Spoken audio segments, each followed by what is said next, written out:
Hey everybody, this is Phil from Zaid Comics, the writer of the upcoming graphic novel set to launch on Indiegogo called Magic Cop, and I'm just one half of the two best looking brothers in all of comics. And today we are talking about the Doom Patrol series compared to the Grant Morrison world famous run on the Doom Patrol for Vertigo and DC Comics.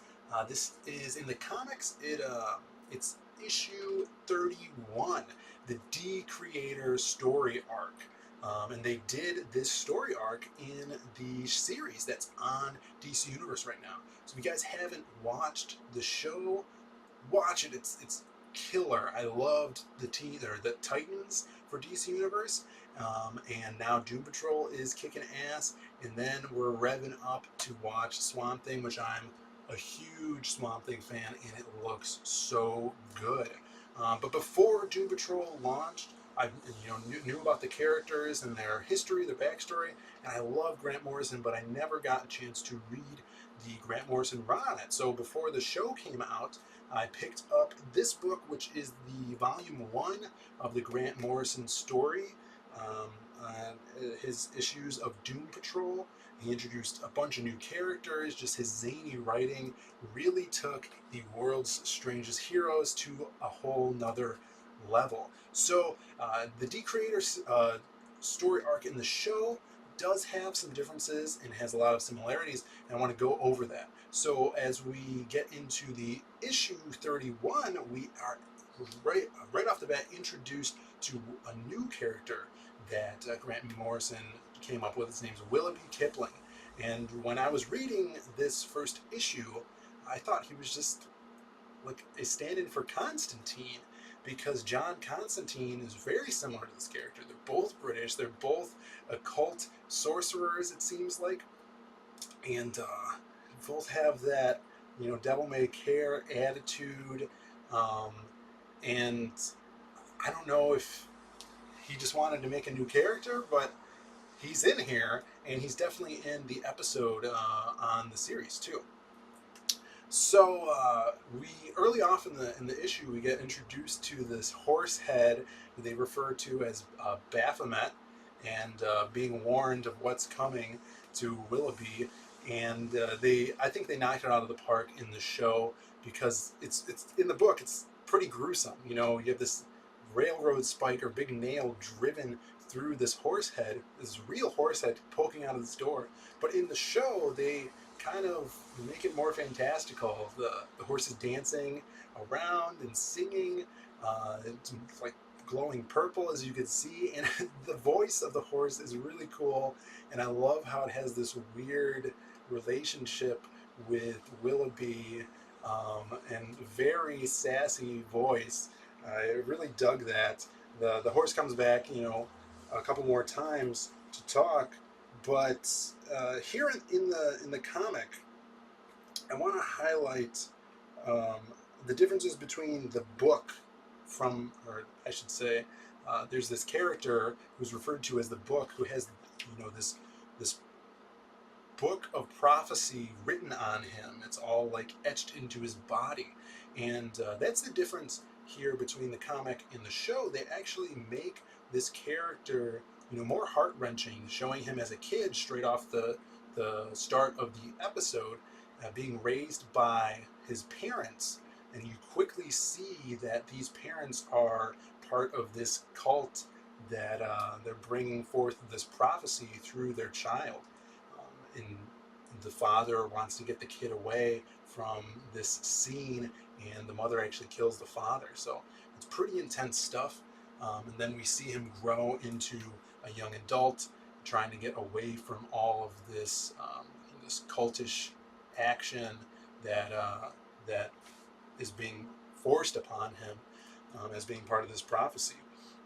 So the first story is called "The Word Made Flesh," because he has all of these words etched into his skin. He is the book, and he's being chased by these crazy acts of spooky creatures running him down, trying to use him and read from him to bring about the Decreator, who's, you know, the big bad entity in here.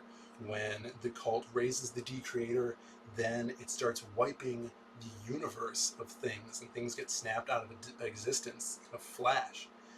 That's what this, you know, story and this cult is all about. So I want to read from here because Grant Morrison is, you know, famous for putting just super visceral, imaginatory, um, spooky things in his book, and this is a great example of one.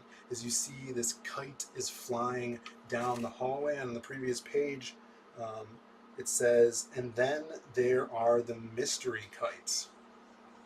They're made from the skins of specially selected murder victims stretched across bone frames.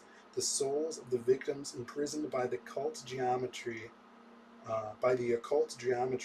of the frames become slaves of the cult.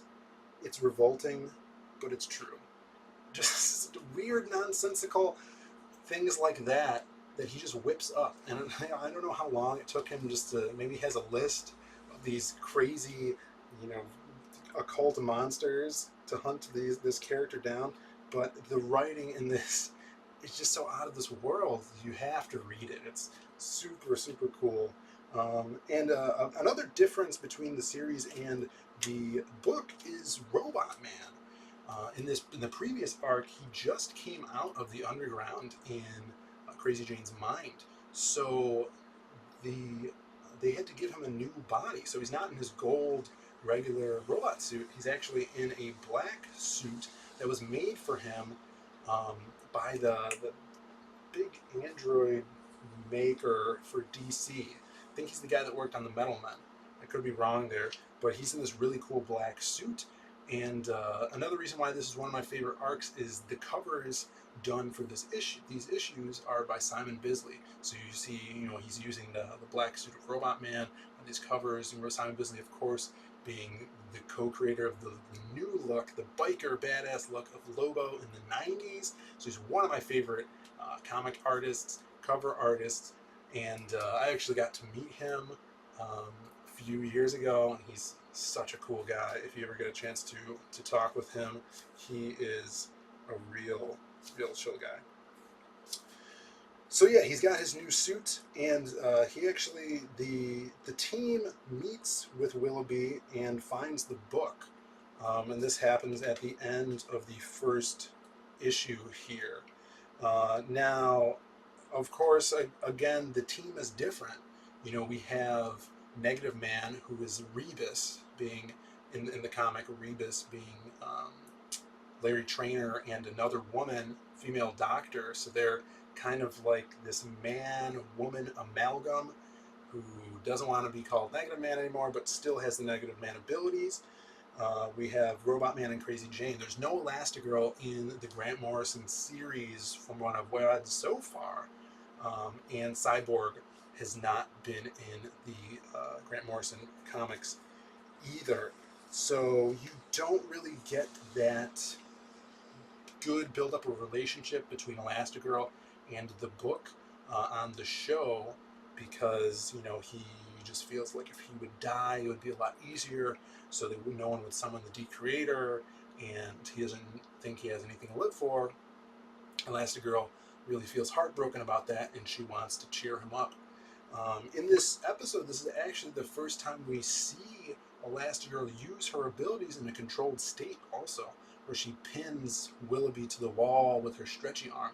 So that's pretty cool. And I want to talk about these other villains that are in the issue and in the show.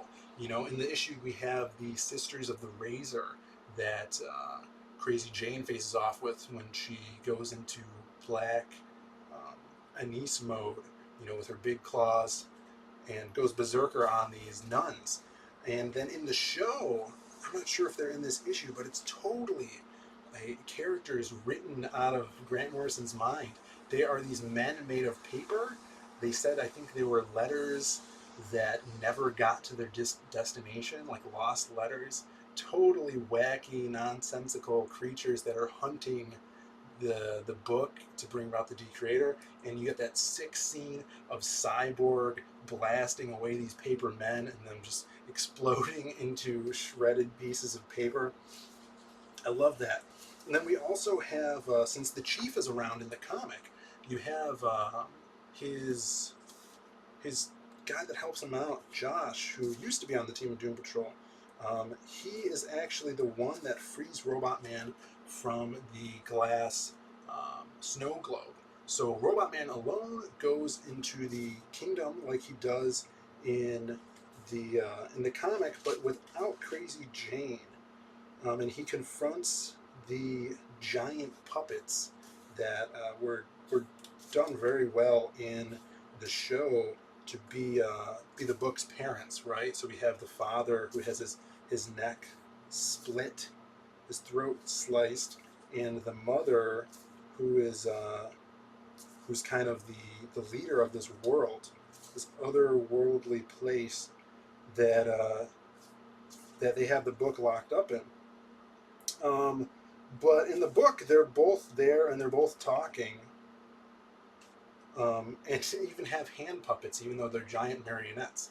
So it's really wacky writing, and it just works really well. There's also a lot of action in these episodes and in these issues here. But but at the end, it's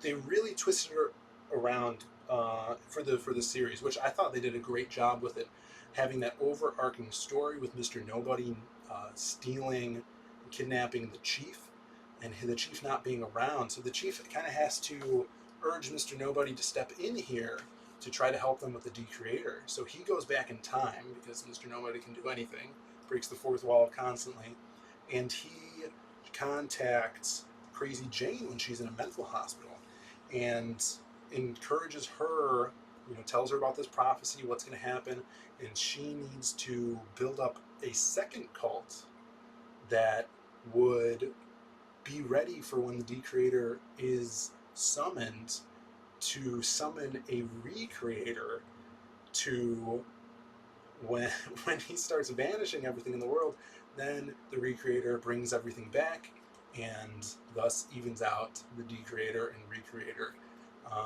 So it's a really interesting twist, a really cool way to use time travel, seeing Crazy Jane in a different period of time, in like the 1970s, raising this cult with her mind control powers as one of her personalities. But that did not happen in the comics at all. In fact, Mr. Nobody wasn't involved in the story arc. He was already dealt with in a previous arc in this book, and the Chief was around. He was seeing all this havoc being unfolded by the Decreator. In fact, what happens is when they break out of the snow globe, they just summarize everything on one page of how they got rid of the Decreator. You don't even see it happen. So, but I love the explanation for it, and I think it's brilliant. The Decreator, they ended up not being able to beat it because it is a constant now. They had to slow it down so much that it would still decreate things, but at such a slow pace that no one would notice it was happening. So you have to think about that and be like, wow, this is kind of an explanation to a lot of unsolved mysteries, all the way from you lose your car keys. Oh, they're gone. I got to go get a new set. What happened to them? The Decreator made them disappear today. Oh, Susie from down the block ran away or went missing. You never find her, and the unsolved mystery case goes cold. That could have been the Decreator. So it's like this. It's supposed to be canon in the DC universe, right? So all of these disappearances comes from this story in the Decreator, and no one will notice until everything's gone in however many centuries that takes. So I love the wrap up of this issue. If you guys haven't read any of Morrison books, this is a great one to start with because it lays out his writing style, his imagination, everything Doom Patrol he does is wicked. He creates so many cool characters. And if you guys are fans of the book and you haven't seen the show, definitely check it out. You'll go for that. I think they have a free trial for for DC Universe, check it out.